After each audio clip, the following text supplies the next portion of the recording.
ആ നശിച്ച പെണ്ണ് കാരണം ഇതെല്ലാം പറ്റിയത്. ഗോകുലിന്റെ മകൾ. അവളെ രാജീവ് നൈസായിട്ട് ഊരി വിടുകയും ചെയ്തു. എന്നെ മാത്രം ട്രാപ്പിലാക്കി. മാഡം, തന്ത്രപരമായ എന്തെങ്കിലും ഒരു നീക്കം നടത്തിയെങ്കിലേ പറ്റൂ. ഇപ്പോഴത്തെ അവസ്ഥയിൽ നമുക്ക് അയാളെ പിണക്കാനും പറ്റില്ല. അതും ശരിയാ. ഏത് സമയത്ത് വേണേലും ആ കേസ് വീണ്ടും കുത്തിപ്പൊക്കാം. പണത്തിനോടുള്ള ആർത്തി കാരണം അത് ചെയ്യാൻ അയാൾ മടിക്കില്ല. ഗോകുലും രാജീവും കൂടി അറിഞ്ഞുകൊണ്ടുള്ള ഒരു കളിയാണോ ഇതെന്ന് എനിക്ക് സംശയമുണ്ട് മാഡം. പക്ഷേ ഗോകുലിന് രാജീവ് ശിശിരെ കല്യാണം കഴിക്കുന്നതിനോട് താല്പര്യം ഇല്ലായിരുന്നു. ഒരു വീടിനകത്തല്ലേ മാഡം എല്ലാവരും കൂടി ജീവിക്കുന്നത്. വഴക്കൊക്കെ തീരാൻ എത്ര സമയം വേണം? എന്തായാലും ഈ ട്രാപ്പിൽ നിന്ന് രക്ഷപ്പെടാൻ ഒരു വഴി കണ്ടെത്തിയേ പറ്റൂ.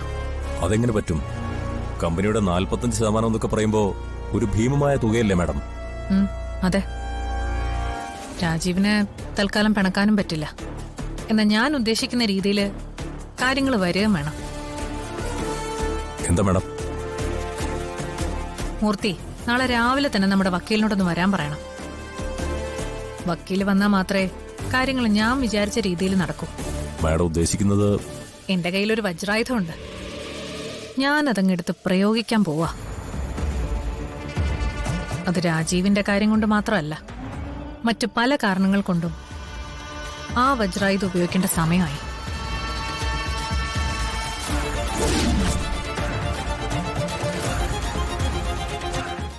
അങ്ങനെ നമ്മുടെ ഹണിമൂൺ ട്രിപ്പിന്റെ കാര്യം ഓക്കെയായി. എന്റെ മനസ്സിലെ ഏറ്റവും വലിയ ആഗ്രഹമായിരുന്നു അത്. അത് മാത്രല്ലോ, 10 പൈസയുടെ ചെലവ് നമുക്കില്ല. എല്ലാം ഗോകുലല്ലേ കൊടുക്കുന്നത്. രാജീവന്റെ ബുദ്ധി ഞാൻ സമ്മതിച്ചിരിക്കുന്നു. ഒരു വാക്ക് പോലും എതിര് പറയാതെയല്ലേ അവൻ പണം തരാന്ന് സമ്മതിച്ചത്. എങ്ങനെ പറയാൻ പറ്റും? ഞാൻ ഇല്ലായിരുന്നെങ്കിലേ അവന്റെ മോളിന്ന് ജൂനൈൽ ഹോമിൽ കിടന്നനെ. എന്തെല്ലാം നൂലാമാലകളാ. അതുമാത്രമാണോ നാണക്കേട്? ആ കൊച്ചിന് കുറ്റവാളി എന്നുള്ള പേര്. അതിൽ നിന്നെല്ലാം ഊരി കൊടുത്തേനെ ഇത്രയും കാശ് തന്നാ പോരാ. അവന്റെ കയ്യിലേ നല്ല പൂത്ത കാശുണ്ട്. അതൊക്കെ നമുക്കിങ്ങ് പതുക്കെ ഊറ്റിയെടുക്കാം. അത് മാത്രമല്ല, റേഞ്ചിലെ കാര്യങ്ങളുണ്ട്. നീ എന്റെ ജീവിതത്തിലേക്ക് വന്നത് വലിയ ഭാഗ്യമാണെന്ന് തന്നെയാ എന്റെ വിശ്വാസം. സത്യം? അപ്പോ വേറെ എന്തൊക്കെയോ ഭാഗ്യങ്ങൾ വരാനുണ്ടല്ലേ? ആ, അതങ്ങനെ വെറും ഭാഗ്യമല്ല, ലോട്ടറിയാ. Bumper lottery. കാര്യങ്ങളൊക്കെ ഞാൻ പ്ലാൻ ചെയ്ത പോലെ വരികയാണെങ്കിൽ നാളെ നമ്മുടെ ജീവിതം മാറി മറിയും. നാളെ കഴിഞ്ഞ ചിലപ്പോ നമ്മൾ വലിയ കോടീശ്വരന്മാരായി മാറും. എന്താ പറഞ്ഞേ? അതെങ്ങനെയാ രാജീവേട്ടാ? ആ, അതൊക്കെയുണ്ട്. ഒരു കമ്പനിയുടെ കോടിക്കണക്കിന് രൂപയുടെ ഷെയർ ചിലപ്പോ നാളെ എന്റെ പേരിൽ വരാൻ സാധ്യതയുണ്ട്. അയ്യോ, ഞാൻ കോടീശ്വരനായ പിന്നെ നീ ആരാ? കോടീശ്വരി. അയ്യോ, ഇത് കേട്ടിട്ടെ എന്റെ ശരീരം ആകെ ഗൂസ് ബംസ് വരുന്നു. എനിക്ക് വിശ്വസിക്കാൻ പറ്റുന്നില്ല. രാജീവേട്ടൻ കോടീശ്വരൻ, ഞാൻ കോടീശ്വരി. എന്റെ ഈശ്വരാ.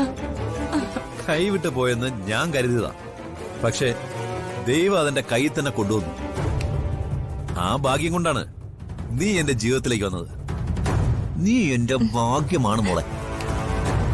ഇനി ഈ ലോകത്തുള്ള ഏത് ലക്ഷറിയിലും നമുക്ക് ജീവിക്കാൻ പറ്റും. അടുത്ത ട്രിപ്പ് മിക്കവാറും നമ്മൾ യൂറോപ്പിലേക്കായിരിക്കും പോകുന്നത്. ഓ, എന്റെ രാജീവേട്ടാ, ഇതൊക്കെ കേട്ടിട്ടേ എനിക്ക് തല ഇറക്കം വരുന്നു. യൂറോപ്പിലേക്കോ? ഞാൻ എത്ര തവണ സ്വപ്നം കണ്ട കാര്യങ്ങളാണെന്ന് ഇതൊക്കെ. ഓ, ഞാൻ ഏതോ അത്ഭുത ലോകത്തായതുപോലെ എനിക്ക് തോന്നുന്നേ. എന്റെ അച്ഛനെ കണ്ടുപിടിച്ചു തരാന്ന് പറഞ്ഞിട്ട് എന്തായി? മോള് വിഷമിക്കണ്ട, നമുക്കതിന് പരിഹാരം ഉണ്ടാക്കാം. വേണ്ട, എന്നോട് മിണ്ടണ്ട. സോറി മോളെ, അങ്കിള് പറഞ്ഞല്ല, അങ്കിളിന് കുറച്ച് തിരക്കുണ്ടായിരുന്നു. ഇപ്പൊ അതെല്ലാം മാറി. ഇനി എവിടെ വേണമെങ്കിലും പോയി കണ്ടുപിടിക്കാം. അതിനു മുമ്പ് അങ്കിൾ ഒരു കാര്യം ചോദിക്കട്ടെ? മോൾ എങ്ങനെയാ ഇക്കാര്യം അറിഞ്ഞത്? മോൾ അനാഥയാണെന്ന് മോളോട് ആരാ പറഞ്ഞത്? ആരും പറഞ്ഞതല്ല, ഞാൻ ഫോണിൽ കൂടി ഓവർഹിയർ ചെയ്ത് കേട്ടതാ. അതിന് ഞാനിപ്പോ അപത്തിക മാഡത്തിനോടല്ലോ സംസാരിക്കുന്നു. ആ കൊച്ച അവന്തിയമ്മയുടെ അന്ന് ഇവിടുന്ന് തെത്തെടുത്തോണ്ട് പോയില്ലേ, ആ മോള്. മോൾക്ക് ആ ഫോൺ നമ്പർ ഓർമ്മയുണ്ടോ? ഇല്ല. വീട്ടിൽ ചെന്നിട്ട് ഞാൻ അമ്മയുടെ ഫോണിൽ നിന്ന് ആ നമ്പർ എടുത്ത് അയച്ചു തരാം. എങ്കില് നാളെ തന്നെ അങ്കിൾ അന്വേഷണം തുടങ്ങും. സത്യം? മോളുടെ അച്ഛൻ ഈ ലോകത്തിന്റെ ഏത് കോണിൽ ജീവിച്ചിരിപ്പുണ്ടെങ്കിലും അങ്കിൾ കണ്ടുപിടിച്ച് മോളുടെ മുമ്പിൽ കൊണ്ടു നിർത്തും. ആ ആശ്രമത്തിലേക്ക് നാളെ തന്നെ അങ്കിൾ പോവാം. എന്നാ ഞാനും കൂടി വന്നാലോ? സ്കൂള് കട്ട് ചെയ്തിട്ട് ആരും അറിയാതെ നമുക്ക് ഒരുമിച്ച് പോവാം. അയ്യോ, അത് വേണ്ട. മോള് ക്ലാസ്സിൽ വന്നില്ലെങ്കിലേ ടീച്ചേഴ്സ് ഇവിടുന്ന് മോളുടെ അമ്മയെ വിളിച്ചു പറയും. അത് പ്രശ്നമാവും. അങ്കിളിന്റെ കൂടെ എങ്ങാനും മോള് വന്നു മോളുടെ അമ്മ അറിഞ്ഞു കഴിഞ്ഞാല് മോക്ക് നല്ല വഴക്ക് കിട്ടും. ചിലപ്പോ നല്ല തല്ലും കിട്ടും. അതുകൊണ്ട് ആശ്രമത്തിലേക്ക് അങ്കിൾ ഒറ്റയ്ക്ക് വെക്കോളാം. അങ്കിൾ ഇക്കാര്യം ഇപ്പൊ ആരോടും പറയണ്ട. അതൊക്കെ അങ്കിൾ ഏറ്റു. ആശ്രമത്തിൽ പോയി സ്വാമിജിയോട് കാര്യങ്ങൾ സംസാരിച്ചിട്ട് നേരെ ഇങ്ങോട്ട് വരാം. പോരെ?